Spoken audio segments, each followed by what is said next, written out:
Compassion can be defined as the noticing, not normalizing, the noticing of distress or disadvantage to yourself or others and doing something about it. Can we teach students to do that? Well, it turns out, of course we can.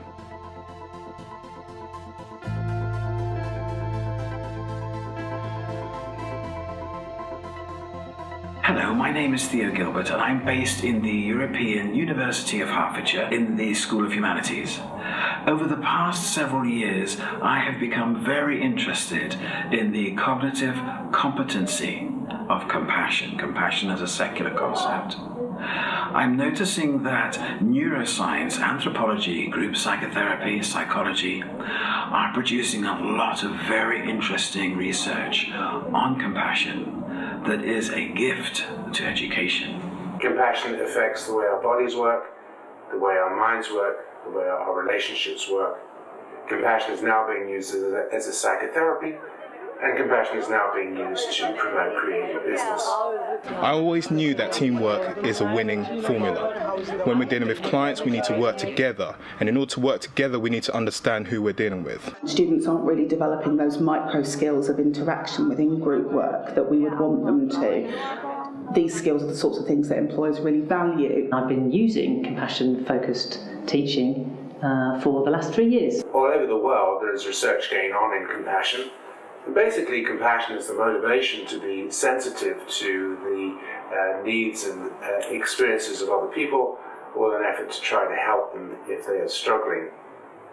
You can be compassionate to others, but you can also be very receptive to the compassion that you receive from others. And of course, we can be self-compassionate too. We're currently presiding over the highest numbers of student suicides in the UK we have ever seen, according to the Institute of National Statistics.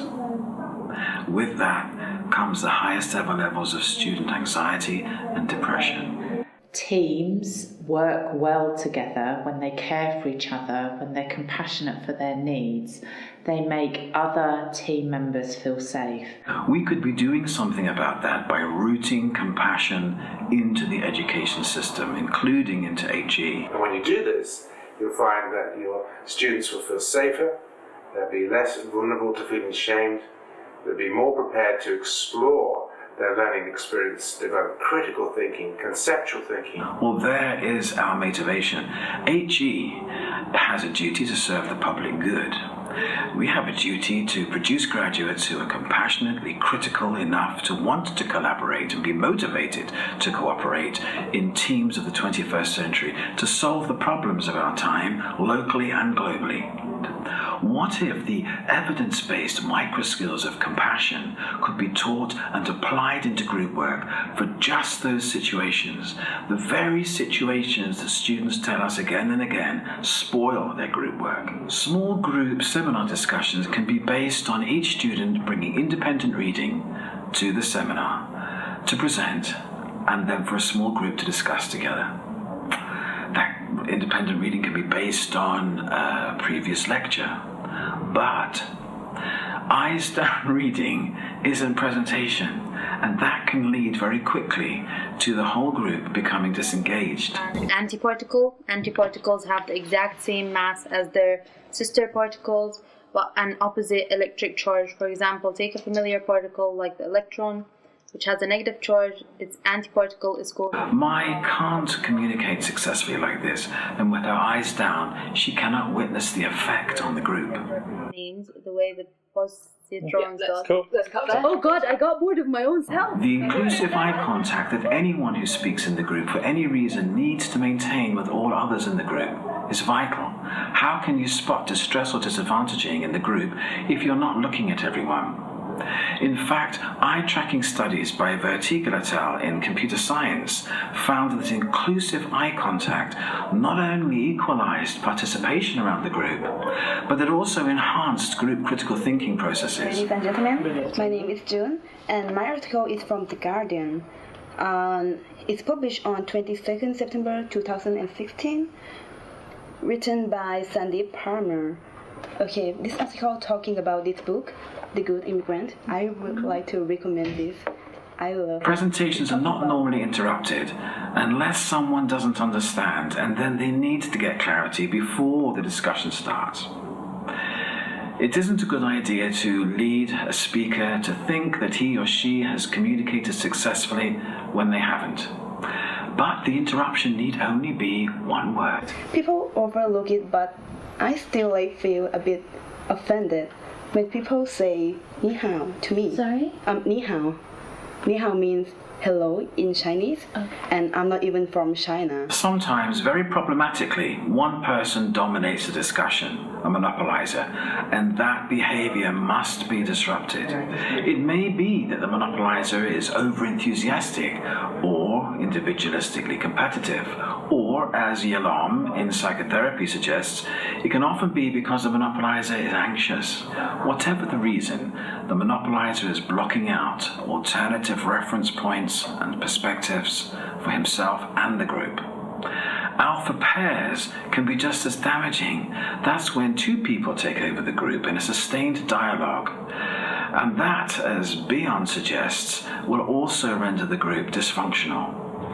Both of these problems, monopolizer and alpha pair, depend very heavily on excluding eye contact. That is to say, where people exclude all others from the group except one person. My name is Ramla, and my article is about do you trust your local pharmacy? And this was written by Joanne and Pearl in The Witch magazine. Neither student is looking at anyone else, and so can't notice what the body language of the others is showing. If one of these two realizes she's a colluder in this dominating alpha pair, she could gently break eye contact with her partner and look at the others instead, drawing her partner's eye gaze and attention to the others too. Clearly this has not happened here. Therefore, others in the group must save these two from losing marks. But how? So what do you think about that? In our data, excluded students have broken up pairs and monologues by waving at the speaker, making binocular gestures, laying an arm across the table, coughing loudly, whatever can disrupt this common anti-group behavior. So what can be done here, and with what response? As diarrhea, for example, and the pharmacy just recommended a drug to him without asking what happened, like, have you visited any country recently? Because that could also affect, have you eaten any spicy food? Nothing was asked, just given the drug. You don't exactly know what is exactly wrong with that. Students needn't normalize the quietness of others. They may have important points to contribute. Yasmina, what do you think? Yes, Yasmina, what do you think? No, nothing. No, sorry. Keeping the door open for some of the quieter students by inviting them in every now and then by name to speak can be enormously helpful in drawing these students in, and then they can see that they are being supported further by the group's very close attention. Yasmina, what do you think? She did look over the fact that there's a change going on, and that the fact that Saudi Arabia has new laws that... The micro skills of compassion mean not jumping in to take over from somebody opportunistically if they stall. It means allowing them a silence to speak, to recover. It means perhaps prompting them, whatever it takes, to help them recover and keep going. Around the year 2000... Is that 2007? Yeah, that's the year. In 2007, actually, it brought a revolutionary phone which changed the perspective of mobile phones which we have Some seen shy now. students, even if the door is held open for them, fear freezing if they say something, or an awkward silence after they've said something. But there's something safe and simple they can do to help themselves if either of those situations arises. It's really interesting. What do you think, Rachel? Yeah, it is interesting. I'm not quite sure how it would work. Don't panic, Rachel.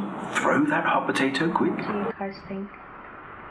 I believe it's actually a good idea, because the fact that if it's worth intervening There are two questions that students can be introduced to at the beginning of the module for them to think about throughout the module. They were contributed to the compassion-focused pedagogy by a market research lecturer from the business school, and they're these.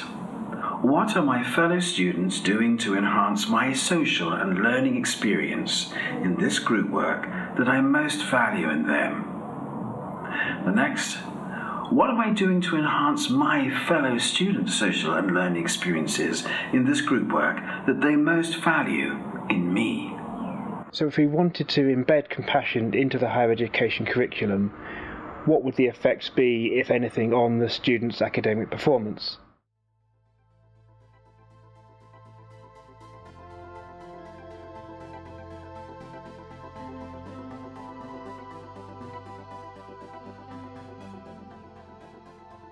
This first slide shows us results for the white ethnicity. We have the control group on the left and the intervention group on the right. The big bold line in the middle of the box shows the median mark. That's halfway through the data. The bottom of the box is 25% of the way through the data, the top of the box is 75% of the way through the data, and the whiskers either side go from the maximum and down to the minimum, and there's a couple of unusual cases highlighted here as well. We see that the control group and the intervention group have essentially the same mean. If we look at the BME students now, we see that the control group are getting lower marks than the intervention group, showing that the intervention is having an effect on the BME attainment gap. So Dr Matteo Crotta from the Royal Veterinary College analysed data from business school students at the University of Hertfordshire, and from the essay component part of assessment, before compassion ideas were used, ethnic minority and black students were faring worse than other students. However, in the final seminars, once the compassion ideas were being introduced, then there was essentially no difference between the students' marks.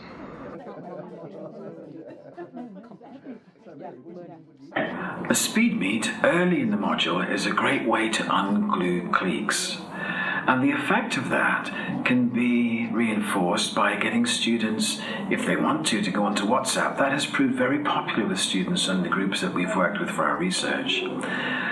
As well as that, it can also be possible to see that students spread their wings and make more connections socially across the whole group than they may otherwise have been inclined to, if it's possible to change the group membership of the discussion groups as often as possible, perhaps even every week. The behaviours that are described in how you set up a group are based on real student interactions and are very practical.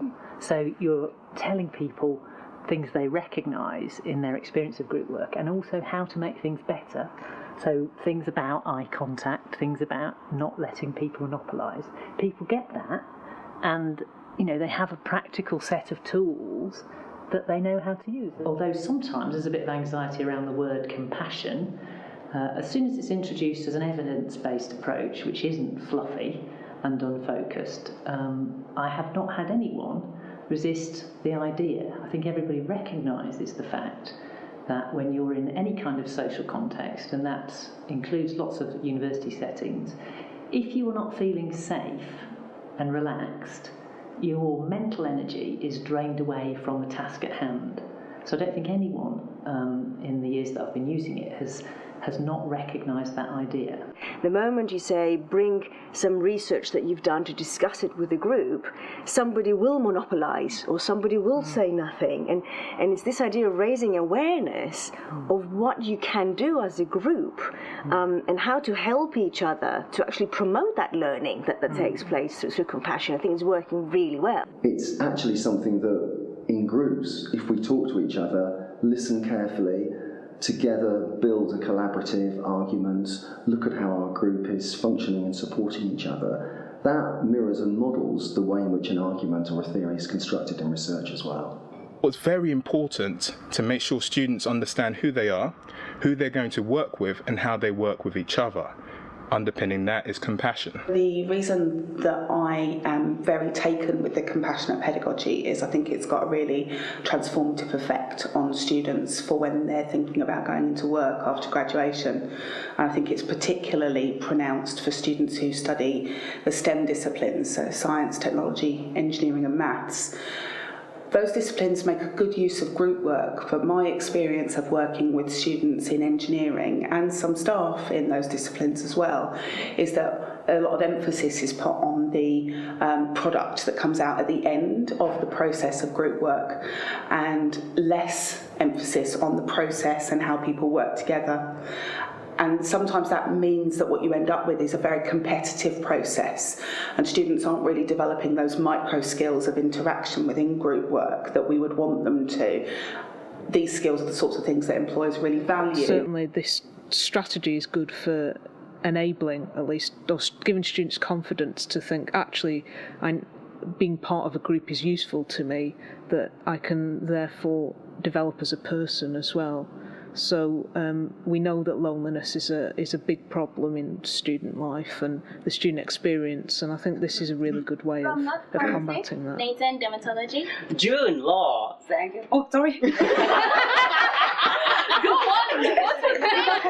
The more that people share with each other, the more connected they are with each other, and then it will take away that feeling of loneliness and that depression, and hopefully it will reduce the suicide rates that we see at universities. I find that the students really gaining confidence when they learn about those skills, such as encouraging others to speak, making sure that no one dominates in the discussion. It's a learning process. Group work isn't natural or organic. Actually, they need to be taught these skills, but once they realise the purpose of it, I think that as a whole the group benefits much more than in a traditional presentation. Students actually say, if there's anything you're going to change in this programme, do not remove the seminar skills that we have.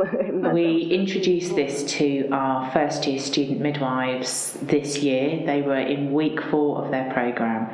They observed some videos, they looked at resources around compassion, and which turned out to be a very emotive session. We asked them to look at how they worked in groups, given that as part of the pre-registration curriculum we were expecting them to do group work and produce tasks. The feedback from this session was absolutely phenomenal. I had about 30 emails from my first year students saying how much it affected them, how much they were really going to look at how they behaved in groups and how they were more compassionate to each other. One student even said to me that even during the first 3 weeks they had already started to form their own little friendship groups and hadn't even spoken to other people within the larger cohort. And actually following on from that meeting, they went and had coffee with people that they'd never even spoken to. We designed a module in the university for accounting and finance students, and in that module we allow students for the first 3 weeks to get to know each other. The first thing we tell them to do is relax. Get to know each other, get your WhatsApp out. They love this new technology. Swap numbers and start going, okay, who are you? What's the best thing about you? What's interesting about you? What do you fear the most? When they got comfortable, they were able to assess each other's strengths, which is the next step, and their weaknesses. They know what tasks they have, and they get together and make sure they work to their strengths and support each other in the weaknesses. In order to do that, they must have compassion. There was perhaps concern among my colleagues about how would the external examiners see this form of assessment, because it's not the usual traditional type of assessment, but actually the feedback we've had from the externals over the last 5 years has been very positive. They've seen the benefits of doing this methodology. There is no financial cost necessarily attached to training students in the micro skills of compassion for group work or in assessing them in that. And here is an example of how assessment of these micro skills has been carried out on a research methods module for postgraduates in the School of Humanities. We agree. Yeah. Yeah. Even like in law career, because you have to talk with your client, talk to the judge and everyone, you need these skills. And then committee meetings, in societies, extracurricular activities, group work. It's really important in a way where you have to get everybody in and get them engaged because they're there for a reason. Keeps everyone active. Yes. We all have our own issues, we all have our own problems, and we need to solve them as human beings, not just as drivers to make profit. Since so many disciplines now are coming in to contribute to the science of compassion, to understanding what it is and how it works in societies and communities, I would suggest that education, including higher education, needs to catch up.